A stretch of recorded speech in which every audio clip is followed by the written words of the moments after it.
What's up, everybody? It's your boy Baybar to Go Bar, coming at you with another Magic the Gathering Puzzle Quest video. Today, we are going to exploit one of the most broken cards in the history of Magic the Gathering Puzzle Quest. I am talking, of course, about Totem-Guide Hartbeest!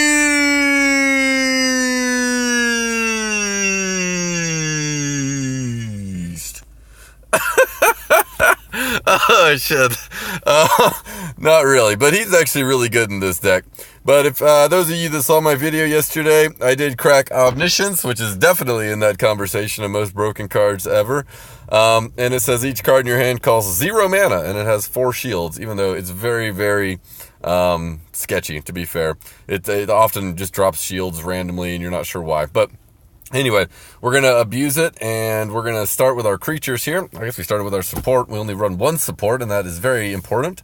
But we run, we call this guy Parun. He's one of the 2 Niv-Mizzets in the set. And not only can it not have its mana drained or raised, not that relevant. Whenever you draw a card, this creature deals 2 damage to your opponent's planeswalker. That is relevant. It's one of our primary damage sources.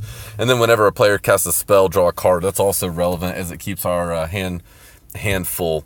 And either player is kind of interesting. If you don't have him, Baral is actually nearly as good. And I'm not sure you have to have either one of them, but I think it definitely helps to kind of keep the cycle going. Totem-Guide Hartbeest, the theme of the deck. Whenever this creature enters the battlefield, the first support in your library is moved to your hand. So again, that's actually really, really important in this deck. You're trying to, every time you play one of those, you get a new Omniscience in your hand, and if you have enough Omniscience charges, you'll go ahead and fill it up so it keeps the loop going. Deploy the Gatewatch is a way we can cheat out, both Parun and our Hartbeest. So excellent card in this deck. Bring to Light, fetch the first card in your library. It is free.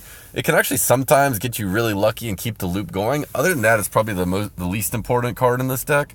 If you have Stitch in Time, I would highly recommend replacing it. That would take this deck from pretty close to, if not infinite, to 100% infinite. Days Undoing, both players move all cards from their hands to their libraries. The libraries are then shuffled, then draw 5 cards, each gain 3 mana. This is a way we can refresh our deck. Very relevant in this deck. Approach of the Second Sun is our primary damage source. I won't read you the text, but basically you do 7 damage, and then 14 damage, and then 21 damage as you cast subsequent versions of Ass, as we call it. Frankly, I call this Beast Mode deck, but it really should be Omni Ass deck. Those are kind of the key cards here. Whir of Invention is actually just as key, probably, as far as that goes, because fetch the first support in your library and place it on the battlefield, it becomes free. So this is actually the best card in the deck. This is what we want to see the most of, because it gives us cheaper Omnisciences, and it counts as a spell being cast. So both of those are very, very relevant, and ideally we'll get one of these in our opening hand. Pull from Tomorrow is a good way to kind of sift through our deck and draw more cards. Strategic planning is excellent in this deck. It allows us to target stuff we want and not stuff that we prefer not to see. So this allows us to target stuff like Whir or even Totem Hartbeest and avoid stuff like a duplicate Paruns or Bring to Light or something like that we don't need. And then Omniscience, of course. So let's go ahead and get in there. I think I'm going to play this against the World Breaker today. This can go really, really wrong. World Breaker's an annoying one who actually can control the colors and turn everything into void gems, if I'm recalling correctly. So if he gets off to a fast start, I might be in a lot of trouble. But again, this is the type of deck that once you get it looping, it typically, I think it's going to go infinitely. It's hard to imagine exactly how it could stop. I guess you could get into a really, really bad draw where you get something like Beast, Parun, Beast, or something like that off of your Omnis, and that's kind of what ends the loop. But pretty uncommon or unlikely that would occur. All right, this is a bad starting hand, but at least we have some good opening mana. Let's go ahead and go into deploy and get some Hartbeest going, so at least we can focus on getting a Omniscience. I'm not really sure what to do here. I guess just do that. Just do that. Why not? So you see I drew that one support for tutoring out the Hartbeest. This is pretty terrible. I think I don't want either of those because I don't really want to waste my charges on Ascent of the Second Sun early. That's not how this deck is going to end up winning. Apparently it's going to end up winning just by beating them down with a 2-5 and a 16-16. Let's see here. We need to get that Omniscience down. We'll definitely leave that Bring to Light because we would like to get something going here. Maybe we can bring to light a Whir or another Omniscience or who knows what. So I think instead we're going to... I guess I could just pull... Do I have enough mana to get there? Yeah, plenty. So I think I'll pull into Bring to Light, draw something new for Omniscience to cast. That seems like the right play here. Good. Got a Whir and then a Daze. Good. So now you got to really pay attention to what you have and in what order. So I have Whir, Bring to Light, and then Ass. So what I'm going to do is cast the first... Ooh, see, there's another Whir, so maybe that changes things. Do I want to go down and do Bring to Light into Ass into another Whir? I think that's probably fine. So you got to remember the first two cards. I'm playing from the third card. That's the one on top right now. There's another Whir. That's good. Let's see if we can keep this loop going now. So there's another Daze Undoing at the bottom of the stack at this point. There's a Deploy. I think this is the third card down now. It does get a little bit complicated. I know there's a Deploy down, but I think we're better off refreshing our hand at this point. We have 7 stacks on our Omniscience currently. So hopefully we can get to some more stuff that'll...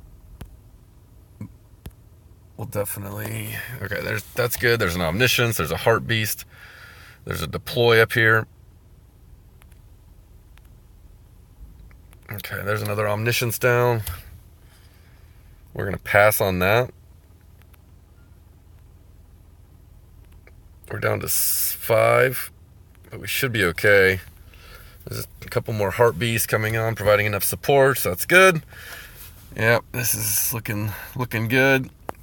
Let's see if this does, if the spell, if whatever this draws isn't a spell, then we'd be in trouble. So now we're looking to hopefully find a draw card. Words are fine, but we need ultimately a pull, or strategic planning is a good option.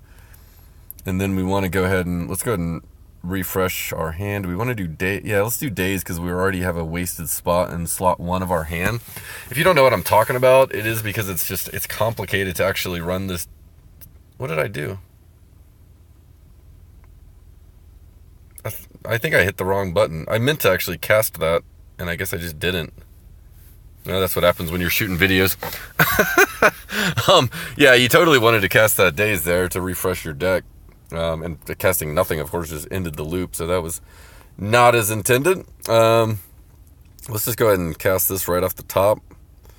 I don't think it matters what the mana is. I guess I'll take the extra turn. You can see I have 19 charges. So really it's just about making sure that you're not, wasting cards. See, because you'd rather, when I cast that Deploy, you'd rather have like a bunch of Hartbeests come down. So I don't really want any of that stuff. I think the pull will give me the options if I decide to pass on it. But I'm already a couple in. Again, this is kind of a suboptimal.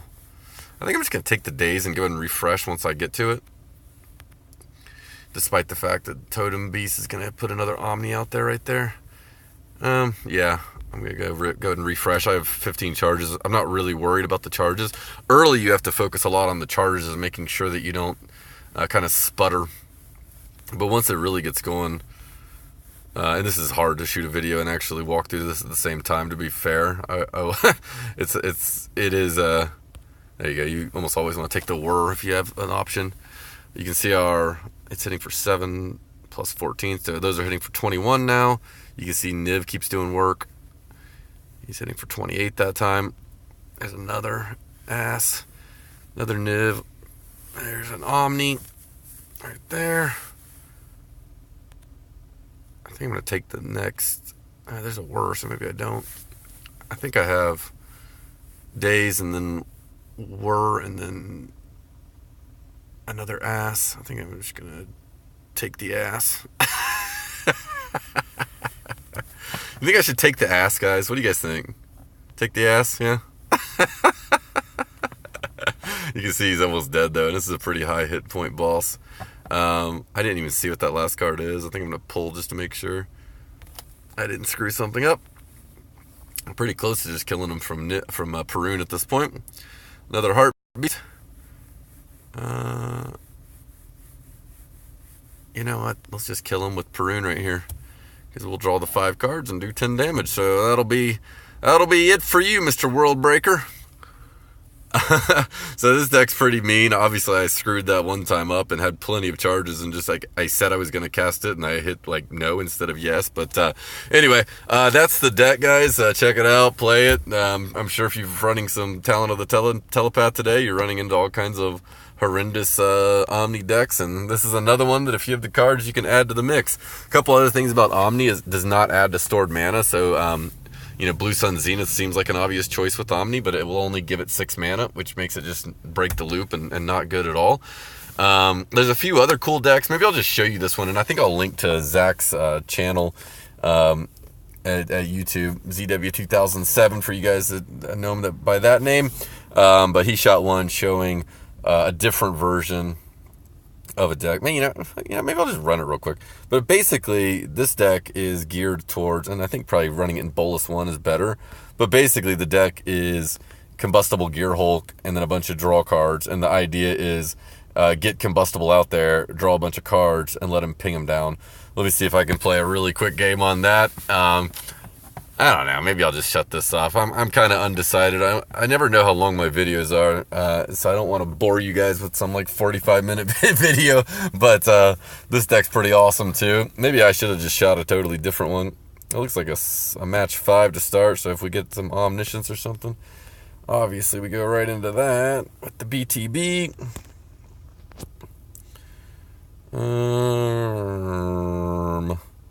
He's not that strong on red. I always get confused with his mana gains because, you know, there's also the other version of him. That's not... Well, actually, Whir is a good card. Let's pass on that because we do have that Whir in here. Let's, I think we Whir into BTB and see if we can get a Gear Hulk going.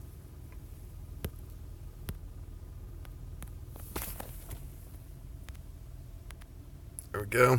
And we got Daze too. Unfortunately, this is going to sputter out, but you'll at least see the combo. Actually, it's probably enough to kill him because, you know, he's only got 24 hit points. Yeah, definitely enough to kill him.